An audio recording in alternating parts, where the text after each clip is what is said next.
The Cold War was a long period of tension and rivalry between the United States and the Soviet Union and their respective allies from the late 1940s to the early 1990s.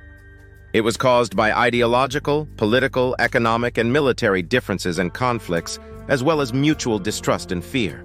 The Cold War never resulted in a direct war between the two superpowers, but it involved many proxy wars, crises, and threats around the world. Here is another summary of some of the main events and details of the Cold War. Today we will explore the Cold War. Like, subscribe, share, and comment. Here's the video. The Truman Doctrine and the Marshall Plan. In 1947, President Harry Truman announced a policy of supporting free countries that were resisting communist aggression or subversion. This policy, known as the Truman Doctrine, was aimed at containing the expansion of Soviet influence in Europe and elsewhere. The Soviets rejected the Marshall Plan and created their own economic bloc, the Council for Mutual Economic Assistance, Comecon, to counter the Western influence. The Berlin blockade and airlift. In 1948, the Western Allies decided to merge their occupation zones in Germany and create a new currency, the Deutsche Mark, to revive the German economy. The Soviets, who controlled the eastern part of Germany and the eastern sector of Berlin, opposed this move and feared the emergence of a strong and independent West Germany. They responded by blocking all road, rail, and water access to West Berlin, hoping to force the Western powers to abandon the city or accept Soviet terms. The Western Allies refused to give in and instead organized a massive airlift of food, fuel, and other supplies to the besieged city.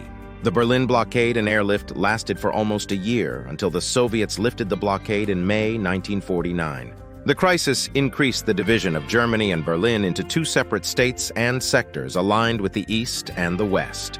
The formation of NATO and the Warsaw Pact. In 1949, the United States, Canada, and 10 Western European countries formed a military alliance, the North Atlantic Treaty Organization, NATO, to deter and defend against any Soviet attack or aggression. The NATO members agreed that an armed attack against one of them would be considered an attack against all of them, and that they would respond with collective self-defense. The Soviets viewed NATO as a hostile and aggressive bloc, and in 1955 they formed their own military alliance with 7 Eastern European countries, the Warsaw Pact. The formation of NATO and the Warsaw Pact increased the militarization and polarization of Europe and created 2 opposing camps of armed forces ready for a possible war. The Korean War and the Vietnam War. The Cold War also involved several proxy wars in Asia, where the United States and the Soviet Union supported different sides in civil wars and conflicts. The most notable examples were the Korean War, 1950-1953, and the Vietnam War, 1955-1975. In both cases, the United States intervened to support the anti-communist forces in South Korea and South Vietnam, while the Soviet Union and China backed the communist forces in North Korea and North Vietnam. The Korean War ended with an armistice that divided the Korean peninsula along the 38th parallel. But the Vietnam War ended with the fall of Saigon and the reunification of Vietnam under communist rule. Both wars were costly and bloody and had significant political and social consequences for the countries involved and the world. The Cuban Missile Crisis and the nuclear arms race. The Cold War also posed the threat of a nuclear war between the United States and the Soviet Union, as both sides developed and stockpiled nuclear weapons and delivery systems. The most dangerous moment of the Cold War was the Cuban Missile Crisis of 1962, when the United States discovered that the Soviet Union had secretly installed nuclear missiles in Cuba, close to the American mainland. President John F. Kennedy demanded that the Soviets remove the missiles and imposed a naval blockade around Cuba to prevent any further shipments. The Soviet leader Nikita Khrushchev agreed to withdraw the missiles in exchange for a U.S. pledge not to invade Cuba and a secret deal to remove U.S. missiles from Turkey.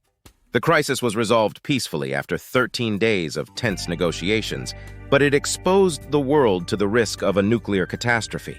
After the crisis, both sides sought to reduce the nuclear danger and signed several arms control treaties, such as the Partial Test Ban Treaty, 1963, the Nuclear Non-Proliferation Treaty, 1968, and the Strategic Arms Limitation Talks, SALT I and II, 1972 and 1979. The space race and the cultural competition. The Cold War also stimulated scientific and technological competition and innovation, especially in the field of space exploration. The Soviet Union launched the first artificial satellite, Sputnik, in 1957, and the first human in space, Yuri Gagarin, in 1961. The United States responded by creating NASA and launching the Mercury, Gemini, and Apollo programs. The climax of the space race was the Apollo 11 mission, which landed the first humans on the moon in 1969.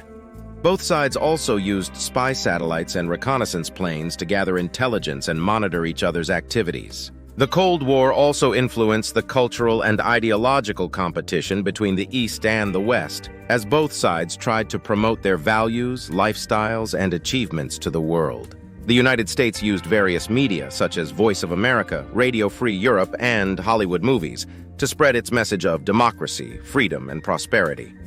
The Soviet Union used propaganda, censorship, and cultural diplomacy, such as the Bolshoi Ballet, to showcase its socialist system and achievements. Both sides also supported dissidents, artists, and intellectuals who challenged or criticized the other side's policies and practices.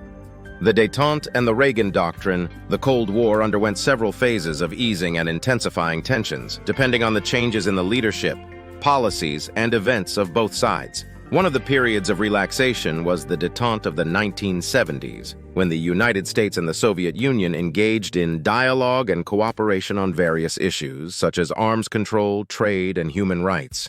The détente was facilitated by the personal rapport between President Richard Nixon and Khrushchev's successor, Leonid Brezhnev. However, the détente collapsed in the late 1970s and early 1980s, due to the Soviet invasion of Afghanistan, the Iranian Revolution, the U.S. boycott of the 1980 Moscow Olympics, and the election of President Ronald Reagan, who adopted a more confrontational and aggressive approach to the Soviet Union. Reagan increased the U.S. military spending and launched the Strategic Defense Initiative, SDI, a controversial plan to create a space-based missile defense system. He also supported anti-communist movements and governments around the world, such as the Mujahideen in Afghanistan, the Contras in Nicaragua, and the Solidarity in Poland. This policy, known as the Reagan Doctrine, aimed to roll back the Soviet influence and hasten the end of the Cold War. He also withdrew Soviet troops from Afghanistan, signed arms control treaties with the United States, and allowed the peaceful collapse of communism in Eastern Europe. The symbolic end of the Cold War was the fall of the Berlin Wall in 1989, followed by the reunification of Germany in 1990. The final dissolution of the Soviet Union in 1991 marked the end of the bipolar world order and the emergence of a new era of globalization and multipolarity.